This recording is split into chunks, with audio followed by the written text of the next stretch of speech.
요한복음 4장 20절부터 24절 말씀 우리 다 같이 한 목소리로 말씀을 읽도록 하겠습니다. 우리 조상들은 이 산에서 예배하였는데 당신들의 말은 예배할 곳이 예루살렘에 있다 하더이다.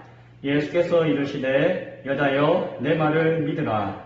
이 산에서도 말고 예루살렘에서도 말고 너희가 아버지께 예배할 때가 이르리라. 너희는 알지 못하는 것을 예배하고 우리는 아는 것을 예배하노니 이는 구원이 유대인에게서 남이라. 아버지께 참되게 예배하는 자들은 영과 진리로 예배할 때가 오나니 곧 이때라. 아버지께서는 자기에게 이렇게 예배하는 자들을 찾으시느니라. 하나님은 영이시니 예배하는 자가 영과 진리로 예배할지니라. 아멘. 우리가 너무너무 잘 알고 있는 본문의 말씀이고 장면입니다. 성경에 나와 있는 여러 말씀의 장면들 가운데 아주 극적인 장면이죠. 사마리아 수가라고 하는 지역 가운데 예수님이 물을 얻으러 가셨을 때에 만났던 수가성의 한 여인과의 만남의 장면이었습니다. 그리고 그 대화를 통하여서 그 여인의 내면의 깊은 상처와 아픔을 예수님께서 어루만지시고 그에게 권면으로서 다가서시는 모습을 보게 되어집니다. 말씀을 통해서 여인은 예수님이 보통이 아니신 분이시구나, 비범한 분이시구나 라고 하는 깨달음을 얻고는 뭐라고 이야기합니까? 선지자시군요. 당신은 참으로 훌륭한 선지자이십니다 라고 칭송하고 있는 것을 보게 되어집니다. 존경심과 경외심을 표현하는 것이었습니다. 그러나 이 여인은 예수님이 누구신지에 대해서는 정확하게 아직은 알지 못하고 있는 상황이었습니다. 여인은 그럼에도 불구하고 하나님을 향한 예배의 마음이 있었고 예배에 대한 어떤 알미 있었던 여인인 것 같습니다. 그래서 위대한 선지자에 대해서 알아보고 이 여인은 예수님에게 다음과 같은 질문을 하였습니다. 무슨 질문입니까? 오늘 우리 조상들은 이 산 그리심산에서 예배하였는데 당신들의 말은 예배할 곳이 예루살렘에 있다 하더이다 라고 묻습니다. 이게 무슨 말인 거 아니? 그 역사적으로 오랫동안 수백 년 동안 그런 논쟁들이 있었습니다. 그래서 사마리아 지역에 있는 사람들은 그리심산이 하나님의 축복의 산이었고 기도의 장소였기 때문에 여기에 성전을 짓고 예배하는 것이 마땅하다. 성전적인 근거가 있고 그 가치가 분명하다. 그래서 우리의 형편 가운데 이 그리심산 사마리아 땅에서 예배를 드리는 것이 옳다라고 주장하는 사람들이 있었습니다. 그런데 반면에 예루살렘 지역에 있는 사람들은 예루살렘이 전통적으로 그 수도가 아니었느냐, 성전이 있던 자리가 아니었느냐, 따라서 거기가 아니라 예루살렘 성전에서 예배하는 것이 참된 예배이며 옳은 것이다 라고 하는 논쟁과 갈등이 오랜 기간 동안 역사 가운데 있었던 것을 보게 되어집니다. 이 여인은 그러한 갈등을 알고 있었고 지금도 그러한 갈등 가운데 있는 것을 그가 알고 있었기 때문에 그리고 궁금했겠죠. 이게 오는 것인가 저게 오는 것인가 라고 하는 궁금함이 있었기 때문에 모처럼 믿을 만한 참 위대한 선지자를 만났기 때문에 예수님에게 그러한 질문을 했던 것이다 라고 여겨집니다. 오늘날 코로나 사태가 한국교회에 한국교회만 아니죠. 그러나 특별히 한국교회 가운데 이렇게 발발했을 때에 우리도 논쟁과 갈등이 많이 생기고 있는 것이 사실입니다. 여러분이 알고 있는 것 그 이상의 논쟁과 갈등이 있는 것 같습니다. 어떤 사람들은 교회에서 함께 예배 드린다고 하는 것이 시대적인 상황 가운데 맞지 않다. 그래서 최소한 사회적 거리두기에 동참하고 교회가 질병의 온상에 되어지는 것을 미연에 방지하기 위해서 우리가 모여서 예배하는 것을 잠시 멈추자라고 주장하고 그렇지 못한 예배 드리는 사람들에 대해서는 비판하는 그러한 마음과 행동과 주장들이 있는 것을 보게 되어집니다. 또한 어떤 부류의 사람들은 교회로 모이게 하신 하나님의 뜻이 먼저가 아니겠느냐, 그리고 함께 모여서 예배할 때에 그것이 약속된 예배가 아니겠느냐라고 하면서 주일을 온전히 함께 모여서 예배하기를 더욱더 힘써야 한다. 그렇지 못한 것은 온전치 못한 것이다 라고 주장하고 판단하며 이야기하는 사람들도 많이 있습니다. 그런데 양자가 다 합리적이고 충분한 타당성이 있음에도 불구하고 요는 그 가운데서 논쟁과 갈등과 비판이 있다라고 하는 아픔이 한국교회에 있는 것입니다. 그래서 누군가에게 묻고 싶을 것 같아요.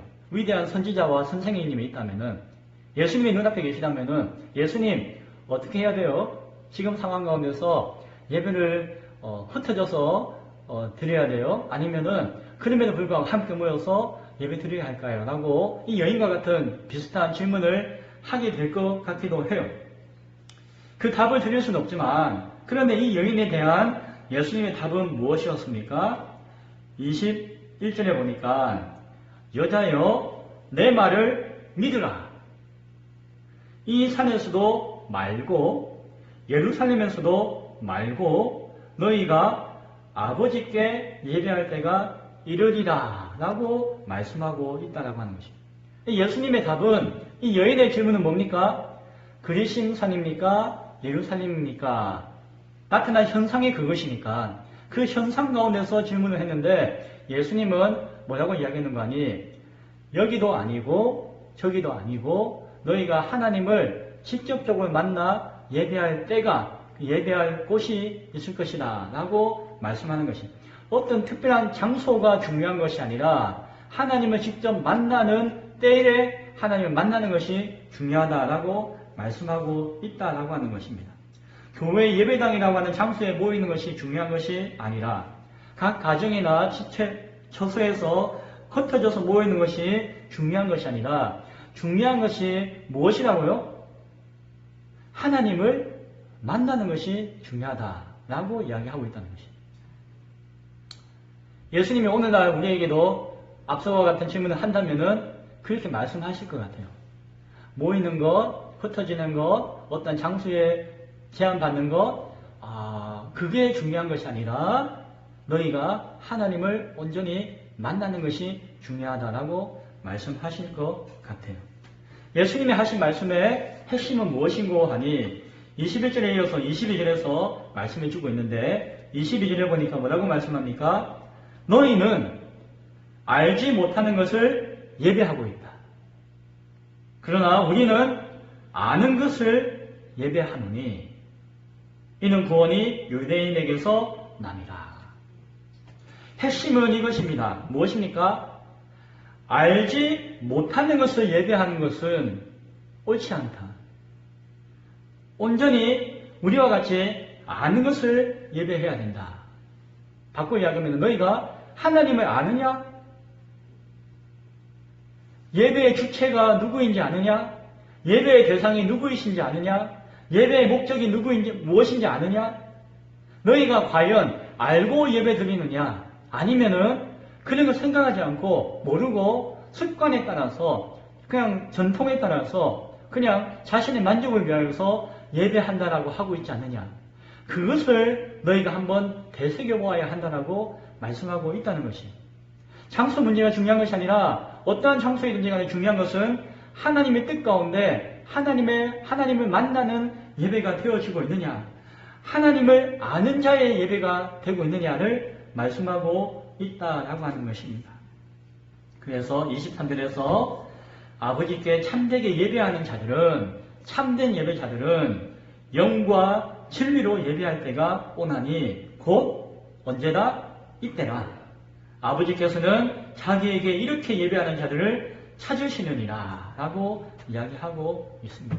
자, 예수님을 만난 여인이 만났을 때 이때, 예수님이 찾아오신 이때가 영과 진리로 새롭게 하나님을 만나는, 하나님을 알므로 드려지는 예배로서 우리의 예배를 바꾸어야 할, 새롭게 정립해야 될 때가 되었다라고 말씀하고 있는 것입니다. 그리고 그러한 예배를 드리는 자, 그러한 예배 가운데 나아가는 자를 어떻게 하신다고요?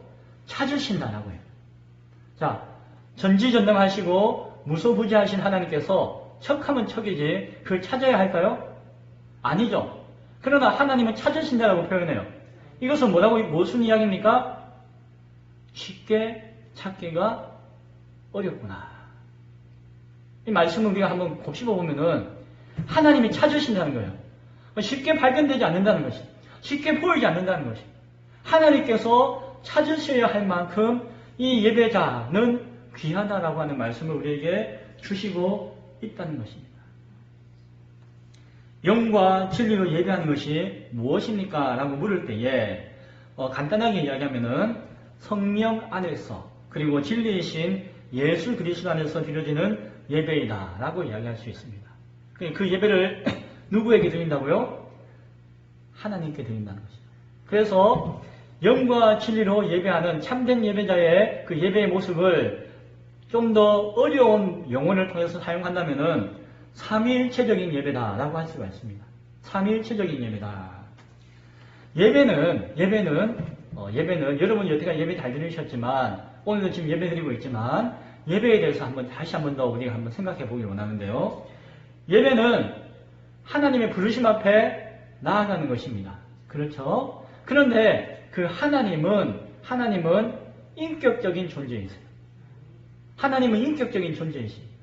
그리고 그 인격적인 하나님의 부르심이 있고, 그러니까 하나님은 그냥 함부로 이리와 저리가 막 우리의 생각과 감정과 지성을 무시하고, 그리고 그냥 막무가내로, 그리고 무조건적으로가 아니라 우리의 형편과 삶을 아시고, 우리의 생각과 우리의 감정과 모든 것을 다 아시는 가운데 우리를 부르시는 것이에요.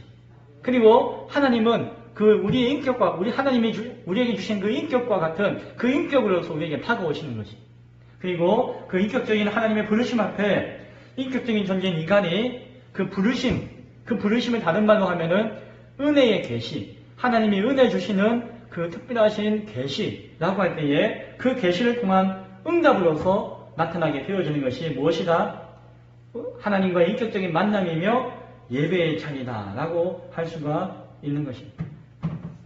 하나님이 인격이신 것을 삼위일체라고 하는 용어를 통해서 우리는 이해해야 됩니다. 삼위일체라고 하는 이야기가 무엇인지 아시죠? 아십니까?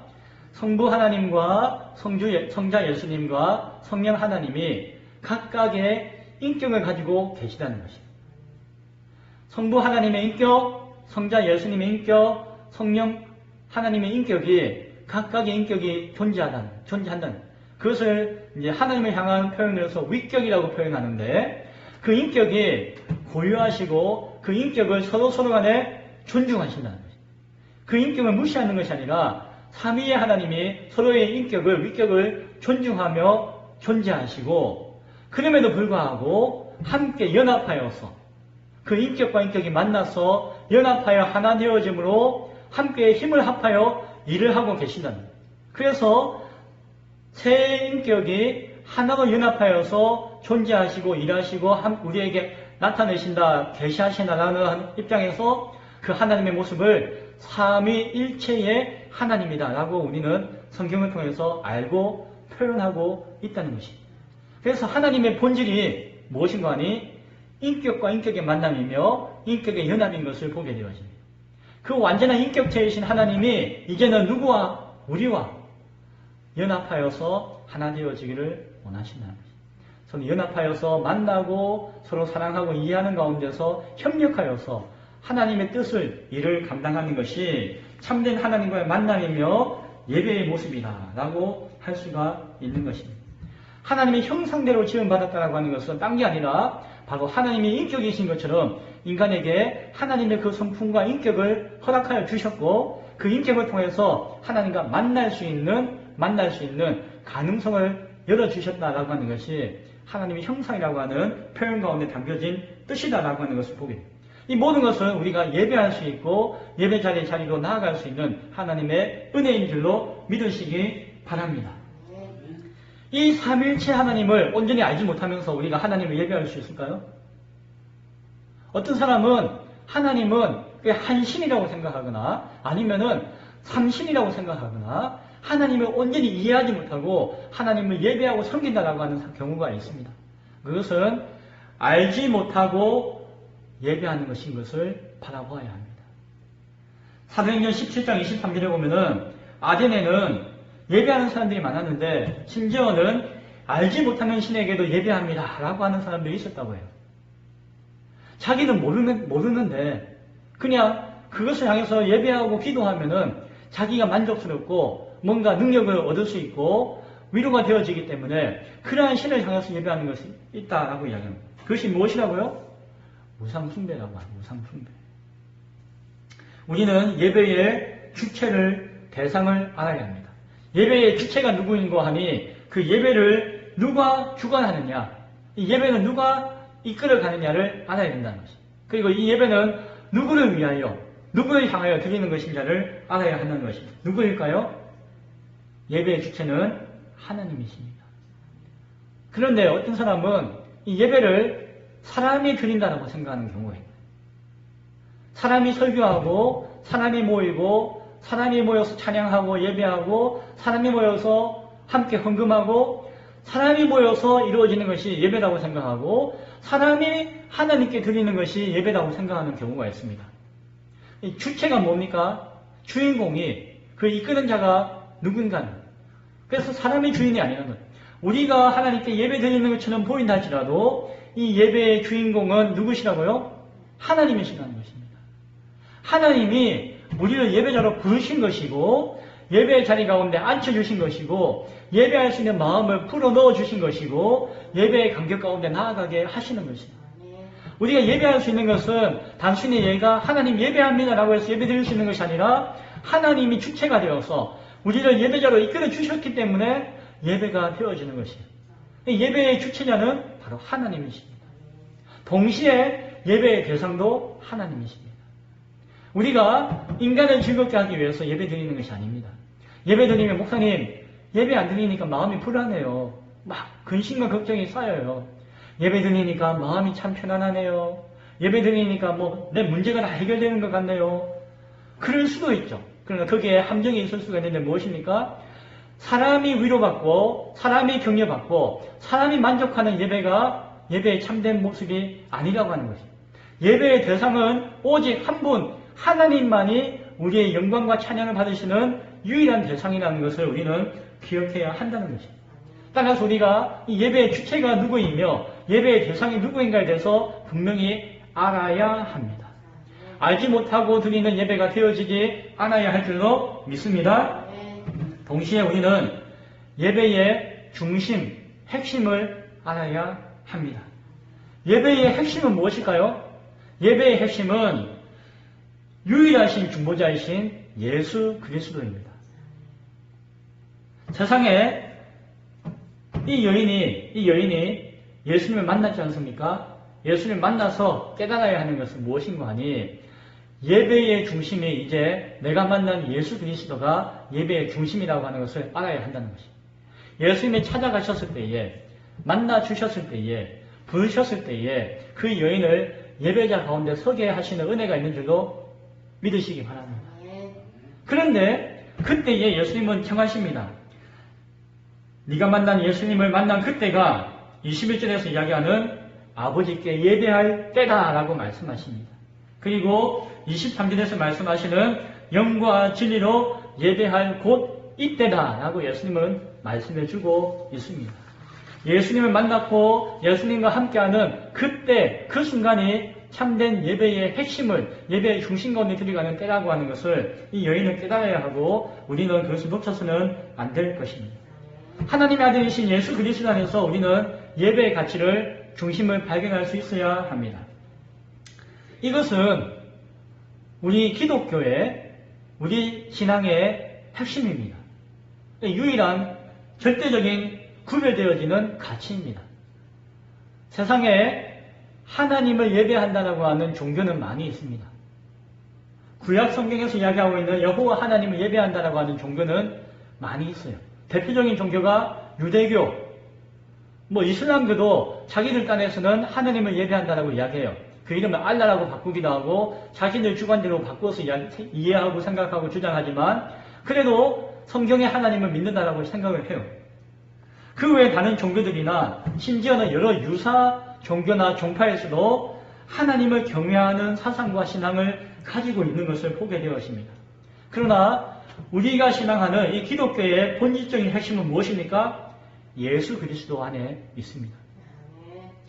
예수 그리스도의 그 십자가의 대속의 죽음과 그 십자가 안에서 이루어지는 구원의 길을 통해서만 우리가 하나님께 나아갈 수 있다는 것이에요. 그 길을 통해서만 우리가 하나님을 예배할 수 있고 바라볼 수가 있다라고 하는 것입니다. 아무리 인간이 종교심이 뛰어나고 탁월한다 할지라도 인간이 예수 그리스도의 그 은혜 앞에, 예수 그리스도의 십자가의 공로 앞에 나아가지 못한다면은, 그 은혜의 피공로 앞에 더딥지 못한다면은 결단코 하나님을 바라보거나 예배할 수가 없다라고 하는 것입니다. 아무리 구약의 하나님, 여호와 하나님, 유대교의 하나님, 이슬람의 하나님, 그 많은 사람들이 하나님을 섬긴다 하더라도 그 중보자 되시는, 유일한 중보자 되시는 예수 그리스도를 신앙하지 못하고 바라보지 못하고 그 중심에 삼지 못한다면은 그들이 바라보고 따르고 하는 그 하나님이 무엇이라고요? 알지 못하는 허망한 우상을 숭배하는 것과 같아진다는 것입니다. 하나님이 아니라고 하는 것입니다. 따라서 우리의 예배의 핵심은 무엇이라고요? 예수 그리스도. 예수 그리스도 안에서 하나님을 바라볼 수 있고 예배할 수가 있다는 사실을 우리는 명심하고 분명하게 기억할 수 있기를 바랍니다. 예수 그리스도를 통하지 않고서는 알지 못하는 것을 예배하는 것과 같습니다. 예수 그리스도의 그 십자가 앞에 온전히 바라보고 설 때에 우리는 하나님을 바르게 알고 예배할 수가 있는 것입니다. 우리는 동시에 예배의 생명력을 알아야 합니다. 자, 예배가 무엇입니다 라고 깨닫습니다. 그리고 그 깨달음을 통해서 예식과 형식과 전통을 갖추어서 예배합니다. 그러나 그것만으로 예배가 온전히 이루어지는 것은 아닙니다. 오늘 이 예배가 되어지기 위해서는 정말 핵심적이고 중요한 것이 있는데 무엇인가요? 성령님의 역사가 도우심이 있어야 합니다.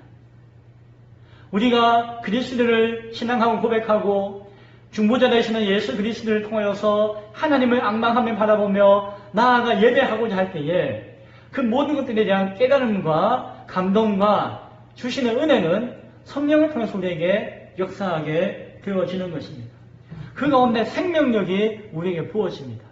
성령께서 우리 가운데 주시는 그 예배의 생명력이 우리 가운데 경험되어지지 않는다면은, 고백되어지지 않는다면은, 깨달아지지 않는다면은, 그 감동과 감격 가운데 예배의 자리 가운데 온전히 서지 못한다면은, 아무리 예배가 수많은 사람들이 모이고 화려한 예식을 통해서 드려진다 할지라도, 그리고 많은 절차와 방법 가운데서 온전히 선다 할지라도 무엇인가 빠져있는, 그러니까 예배가 되어질 수 있다.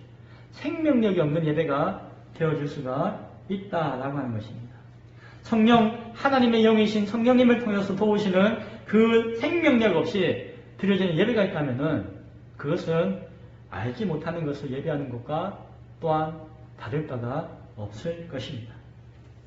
예배의 주체이시며 대상이신 성부 하나님, 예배의 핵심이며 중심이신 성자 예수 그리스도, 예배의 생명이 되시는 성령 하나님을 아는 것, 삼위일체 하나님을 온전히 인격적으로 만나서 그 하나님을 온전히 알고 그 하나님의 부르심 앞에 응답하며 나아갈 때에 우리는 참된 예배자로서 소개되어진다라고 하는 것입니다. 자, 그러면 묻습니다. 지금까지 드려지는 우리의 예배가 과연 하나님 앞에 참된 예배자로서 드려지는 예배였을까요? 아니면 좀 부족한 것이 있었을까요? 물론 우리가 허물이 있고 부족함이 있음에도 불구하고 하나님은 긍휼히 여기시고 하나님은 우리를 불쌍히 여기셔서 우리의 예배를 받으셨을 것이에요. 그러나 우리의 연약함을 깨닫는다면 우리는 오늘 말씀 앞에 더욱더 온전한 예배자의 모습으로 나아가기를 소원하고 또 힘써 애써야 할 줄로 믿습니다. 종교개혁자 칼빈은 이런 이야기를 우리에게 주었습니다. 이스라엘의 백성들이 저 구약시대에 이방인들 가운데서 하나님 앞에 우상숭배를 했잖아요. 하나님 예배합니다라고 하면서 이방인의 어떤 종교적인 습성에 따라서 금송아지를 만들기도 하고 그렇게 우상숭배를 했잖아요. 칼빈은 이렇게 이야기합니다. 그 당시에 16세기에 그가 섬기는 교회와 그 시대의 교회의 그리스도인들을 향해서 이야기하기를 그 구약시대 이스라엘 백성들이 행했던 우상숭배보다도 지금 시대의 교회의 그리스도인들이 범하고 있을지도 모르는 범하는 우상숭배가 더 가증스럽다라고 말씀합니다. 칼빈 선생님은 그렇게 이야기했습니다. 왜요? 그 백성들은 무지했기 때문에, 몰랐기 때문에 우상숭배하였다라고 한다면은 오늘날 교회 시대에는 하나님의 이름으로 위장하여서, 변장하여서, 감추어서 우상을 숭배하고 있기 때문에 그러하다는, 그래서 더 가증스럽다라고 칼빈은 경고하는 것을 우리가 듣게 되었습니다. 칼빈의 경고는 그 시대의 교회를 향한 경고일 뿐만이 아니라 오늘날 우리를 향한 경고일 수도 있음을 우리 기억해야 할 것입니다. 또 우리가 예배 가운데서 중요하게 생각하며 놓치지 않아야 할 것이 있는데, 그것은 예배의 실천적인 의미 가운데 핵심은 섬김 가운데 있다는 섬김. 예배는 섬기는 것입니다. 하나님을 사랑하는 믿음과 하나님의 뜻에 순종하는 그 구체적인 디아코니아, 섬김이라는 이야기예요. 그 섬김의 실천이 중요한 것입니다. 하나님을 예배할 때에 말로만, 마음으로만 하는 것이 아니라 내 몸으로 나아가서 예배하는 것입니다. 수고스럽더라도 오늘 우리가 예배당에 모여있는 이 예배도 섬김의 모습이죠. 우리가 없지만은 하나님의 몸된 교회와 그 교회의 사명을 위해서 헌신하며 헌금 드리는 그 물질적인 섬김도 섬김인 것이죠. 이와 같은 섬김이 없는 예배가 있다면 그것은 또한 무엇인가 빠져있는 헛된 예배일 수도 있음을 바라보아야 할 것입니다. 그리스도인이라고 하는 그 가치는 하나님의 뜻을 이루는 섬김의 자리에 세워진 사람들입니다. 그리스도인은 하나님을 섬기는 자리에 세워진 사람들입니다. 하나님 우리를 교회로 부르실 때에 부르신 목적과 뜻이 있는 것이에요. 그 부르신 목적과 뜻을 아는 것이 중요한데, 그것은 무엇인가 하니 우선적으로는 하나님을 섬기는 것이며, 하나님이 생명 다해서 사랑하며 구원하기 원하시는 세상을 섬기는 것입니다. 그런 섬김의 자리가 바로 예배자가 서야 하는 자리인 것을 우리는 알아야 할 것입니다. 예수님은 자신에 대해서 나는 디아코노스, 나는 섬기는 사람이다 라고 자신을 소개해 주셨어요. 자신이 섬기는 사람이다 라고 이야기해 주셨습니다. 이것은 무엇입니까? 예수님이 이 땅에 오신 것은 1차적으로 아버지의 뜻을 순종하며 그 뜻을 섬기고 따르기 위해서 왔다는 것이에요. 2차적으로는 하나님이 그 아버지께서 구원하시기 원하시는 이 세상의 영혼들을 자신이 십자가에 달려 죽으심으로 말미암아 생명 다해 섬기기를 위해서 오셨다라고 하는 것입니다. 그래서 예수님은 나는 섬기는 자, 디아코노스다 라고 말씀해 주셨습니다. 예수님이 그렇게 이야기하실 때는 무슨 의미가 담겨져 있습니까? 예수를 믿고 따르는 자는 또 무엇이 되어야 한다? 디아코노스, 섬기는 자가 되어야 한다는 것입니다. 하나님을 섬기며 이웃을 섬기는, 하나님을 사랑하며 이웃을 사랑하는 그러한 섬기는 자가 되어야 한다. 그것이 예배자의 중심과 마음인 것을 우리는 또한 기억해야 하는 것입니다. 따라서 삶을 통해서 드려지는 예배 혹은 하나님이 기뻐하시는 거룩한 산 제물로 드려지는 영적인 예배의 모습이 무엇이라고요?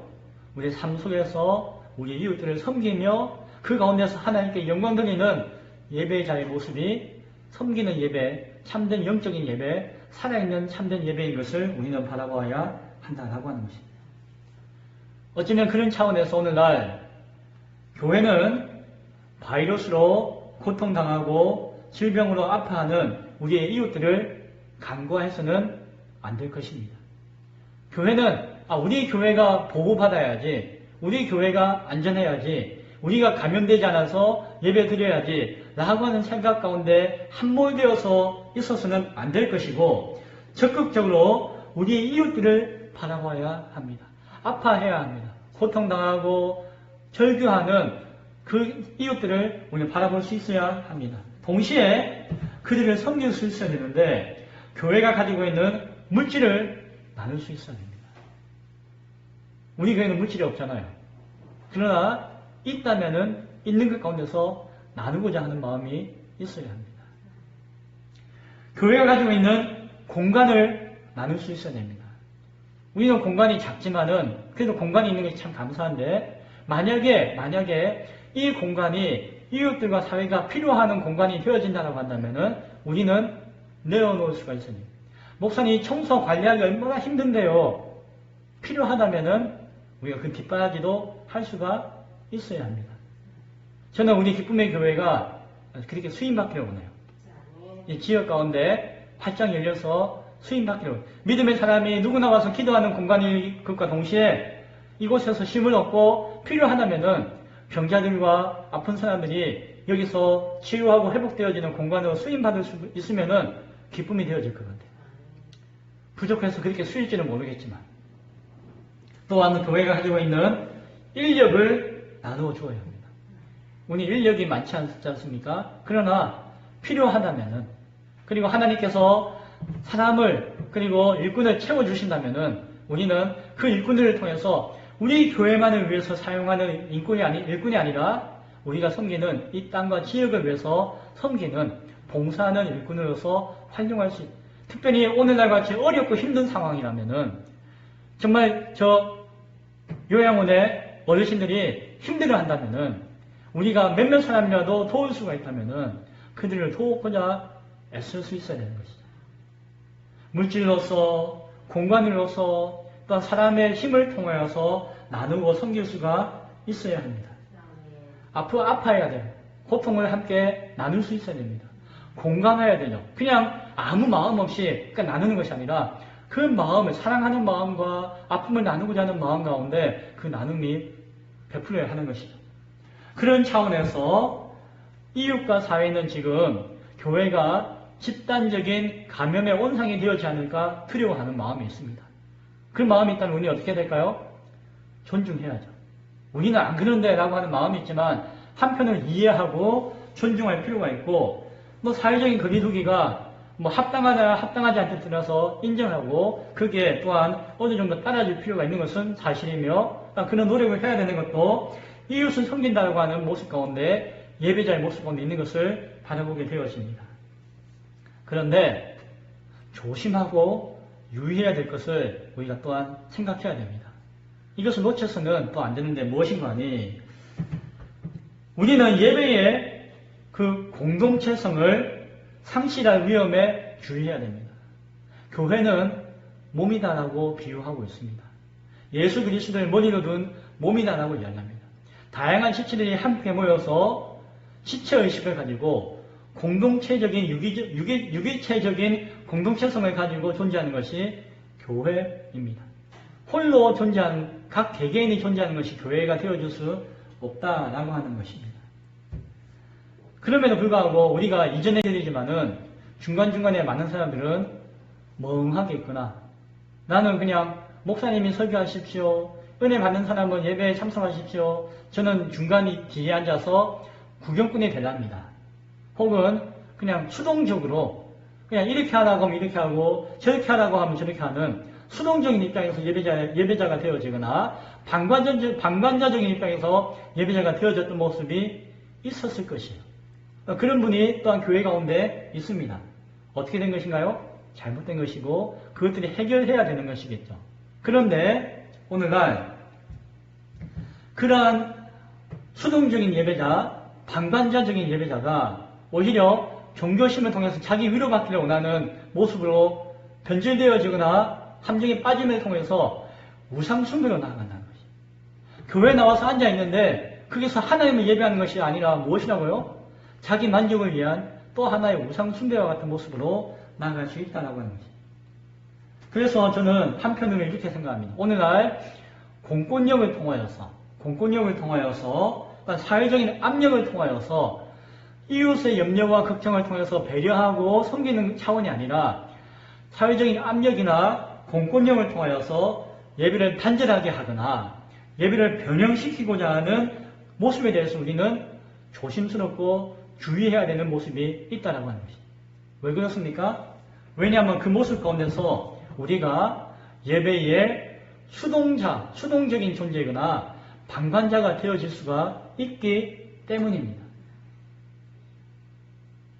하나님을 알고 인격적인 만남 가운데 바르게 드려지는 것이 아니라 장소를 탓하거나 장소에 매여 있거나 이전과 같은 연약했던 모습 가운데 수수방관하는 그러한 어떤 모습 가운데서 나는 예배드리고 있다라고 생각하는 함정에 빠질 수가 있기 때문입니다. 그래서 우리는 조심해야 합니다. 몇몇 교회라고 하는 이름 가운데서 집단적으로 감염되거나 발병했던 사례들이 있었습니다. 그런데 유심히 보면은 거의 대부분이 이단적인 요소를 가지고 있거나 좀 몰인격적인 인격적인 어떤 하나님이 아니라 자기 어떤 체험과 자기 신앙의 열정과 자기 중심적인 어떤 배려와 사회적인 어떤 시각이 갖춰진 채 자기 안에서 함몰되어서 예배드려지는 단체나 어떤 교회나 집단이 그렇게 감염되어지는 경우가 많이 있는 것을 보게 되어집니다. 그래서 수많은 교회 가운데서 보면은 거의 대부분은 정상적이거나 건전한 교회들은 그렇게 크게 집단적으로 발병하는 경우가 거의 없는 것을 보게 되어져요. 물론 조심해야 되겠죠. 주의해야 되겠죠. 그러나 발병된 예를 통해서 보면은 그렇지 않다는 것이죠. 그래서 이 교회를 단순히 비교해가지고 일방적인 위험한 집단으로 취급하는 것은 상당히 조심해야 되는 시각인 것을 우리는 기억해야 합니다.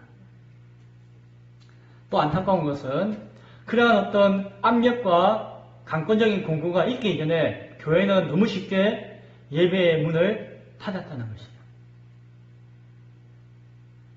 그냥 한 몇 주면 되겠거니 하고 그냥 한 몇 주 정도만 지나면 참으면 되겠거니라고 생각하고 거의 크게 고민하지 않고 크게 아파하지 않고 쉽게 그냥 예배의 형식을 변경하거나 예배당의 문을 닫는 경우가 있었다는 것이에요.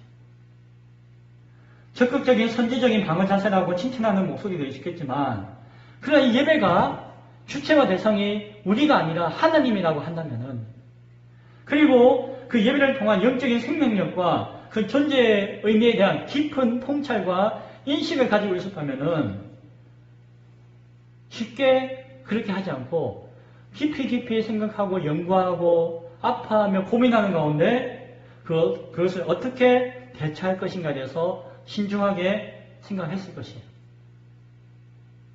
물론 너무 급해서 그렇습니다라고 이야기할 수도 있겠지만 그렇게 급한 상황은 아니었던 것 같아요. 초창기에는.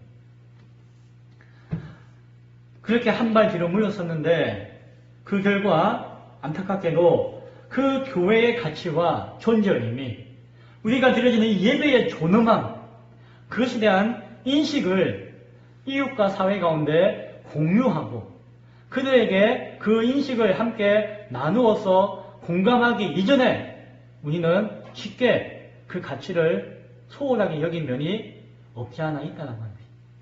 그러니까 사회는 세상은 그렇게 크게 의미가 중요한 것이 아니구나.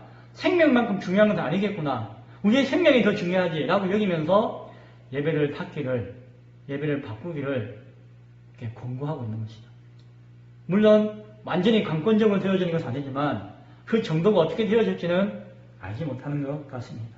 그리고 수많은 사람들이 집에서 인터넷을 통해서 영상을 통해서 예배한다고 할 때에 예배당에 나아가서 예배할 때도 수동적인 예배자이거나 방관자적인 예배자일 수가 있었는데 자기 집에서 편안하게 앉아서 그 영상을 보면서 예배한다고 할 때에 그렇지 않았던 사람들도 더 방관자거나 수동적인 자의 모습으로 바뀌어질 우려가 많아졌다는 것입니다. 큰 교회들은 그렇게 영상 예배를 하면서 대안을 찾습니다.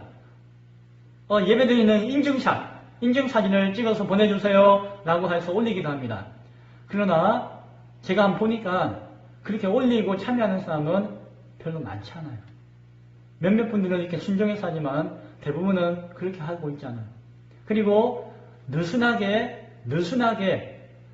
사람이 편한 모습으로 예배가 바뀌어져 갈 수 있는 함정에 빠져가는 것을 보게 되어집니다. 안타깝습니다. 많은 사람들이 고민을 했을 것입니다. 신학적인 고민을 하고 아파했겠지만 또 신학을 공부했던 한 사람으로서 목회자의 한 사람으로서 너무 안타깝고 아쉬움이 많습니다. 그래서 어떻게 해야 될지 기도할 수밖에 없음을 또한 바라봅니다. 개인적인 의견으로, 이건 개인적인 의견이지만, 목회자의 한 사람으로서 개인적인 의견이지만, 한국교회가 좀 더 고민하고 아파했으면 좋겠어요. 그냥 이대로 몇 주면 되겠거니라고 있었으면 안 될 것 같아요. 이게 몇 달이 될지 모르잖아요. 어쩌면 이게 반년 이상이 될지도 모르지 않습니까? 그래서 우리가 구역 모임을 가지고 있잖아요. 대교회들이. 그러면은 그냥 교회 모임을 폐하거나 영상으로 그치는 것이 아니라 원래 잘 드렸던 구역 예배를 활성화하는 것. 그 구역 예배 가운데 소수의 사람들이지만 그들이 함께 모여서 예배하면은 최소한 그 위험 부담은 분산되잖아요. 수천 명, 수백 명, 수십 명이 모여서 예배하면은 위험 부담이 크지만은 몇몇 사람이 모여서 예배하는 것은 만에 하나 그 가운데 우리가 있다 할지라도 위험 부담은 작아지잖아요. 훨씬 더. 그렇게 해서 예배의 자리 가운데서 함께 예배 드릴 수 있는 공간과 자리를 마련해 주는 것. 그 소그름의 역동성을 가지고 그 위기를 헤쳐나갈 수 있도록 교회가 격려하고 힘을 주는 것. 그거 중요하다고 생각합니다. 그래서 놓치지 않았으면 좋겠어요. 또 하나는 작은 교회들이 있습니다. 우리 교회같이 작은 교회들이 있잖아요. 우리는 뭐 떨어져라 하지 않아도 딱 떨어져 있습니다. 우리는 뭐라고 하지 않아도 그 조건에 다 부합됩니다. 열만 재고 체크하고 명단 적고 이제 손 씻고 마스크하고 하면은 아무 문제가 없는 것이에요. 그러나 그 작은 교회들마저도 그 풍조 가운데 두려워하고 떨려하고 예배를 또한 변형하고자 애쓰는 것을 보게 되어집니다. 작은 교회의 가치와 그 귀함이 있을 때 이럴 때에 그 가치를 잃어버리지 않았으면 좋겠습니다. 그래서 좀 더 조심했었지만은 예배의 자리 가운데서 소홀히 지지 않도록 더욱더 예배자 한 사람 한 사람을 위해서 기도하고 한 사람 한 사람이 간절하게 예배의 자리 가운데 설 수 있기를 있었으면 좋겠습니다. 또 하나는 온라인으로 영상을 통해서 예배한다 할지라도 그것으로서 방관하지 않았으면 좋겠어요. 방관자가 될 위험이 많습니다. 저라도 집에서 영상으로 예배 드리면은 수동적이 될 것 같아요. 마음은 연약해질 것 같아요. 목사인 저라도 그럴 것 같습니다. 성도들에게 목사보다 더 뛰어난 열정을 가지고 예배에 참석하라고 하기가 쉽지 않을 것 같아요. 그러면 어떻게 해야 돼요? 그냥 그렇게 시간이 가도록 때가 되도록 이렇게 있어야 될까요? 저는 그렇지 않다고 생각합니다. 어쩌면 이전보다는 더 강하게 마음을 모아야 한다고 생각해요. 이전에는 그냥 예배 참석하여서 함께 예배하는 것 가운데서 열정을 내었다면 이제는 더 열심히 어찌 보면은 영상을 본다 할지라도 그 설교자의 설교를 메모해서 제출한다든지 구역장이든지 담당자에게 혹은 예배의 자리 가운데서 자신이 받은 은혜가 있다면은 은혜를 간증해서 나누어 본다든지 기록해 본다든지 아니면은 자기 마음대에 우러나오는 하나님을 향한 찬양이 있다면은 찬양의 가사를 적어 본다든지 아니면 노래를 녹음해 본다든지 하는 그런 과제 아닌 과제물들을 우리가 좀 더 강하게 적극적으로 요구하고 또 요구받았으면 좋겠다. 그래서 좀 더 마음이 흐트러지지 않고 좀 더 온전히 나아갈 수 있도록 적극적인 참여를 요구할 필요가 있다고 생각합니다. 그리고 말씀을 듣고 예배를 드렸다면은 한 주간 어떻게 살 것인가 결단하는 그 결단의 계획을 한번 기록해 보는 것이에요. 개인적인 소견일 수도 있겠지만 안타까운 가운데 가지는 또한 제안하는 방법일 수도 있습니다. 말씀을 맺고자 합니다. 오늘날 교회의 위기는 온전한 예배를 회복할 수 있는 또 하나의 기회가 되어주는 줄로 믿습니다. 그러기 위해서는 예배의 본질과 가치에 대한 깊이 있는 성찰과 고민이 우리 가운데 이루어져야 하고 이전에 그렇지 못했던 것에 대한 철저한 반성과 회개가 있어야 합니다. 동시에 오늘날 교회의 위기가 정말 큰 위기가 되어질 수도 있습니다. 몇몇 교회만이 당하는 것이 아니라 궁극적으로 이 땅의 교회가 당하는 이 교회의 본질적인 어려운 가운데 처해지는 위기가 되어질 수도 있다는 사실을 우리는 각성해야 합니다. 대비하지 않으면 안 됩니다. 준비하지 않으면 안 됩니다. 다시 한번 돌아보지 않으면 안 됩니다. 바라기 원하는 것은 한국교회의 어려운 이 상황 가운데서 우리가 참된 예배자로서의 모습을 다시 한번 더 회복하며 바르게 설 수 있기를 바라고 우리 기쁨의 교회가 먼저 우선하여서 서고 이 땅의 교회를 위해서 기도할 수 있는 우리 모두가 될 수 있기를 간절히 축원드립니다. 기도하겠습니다.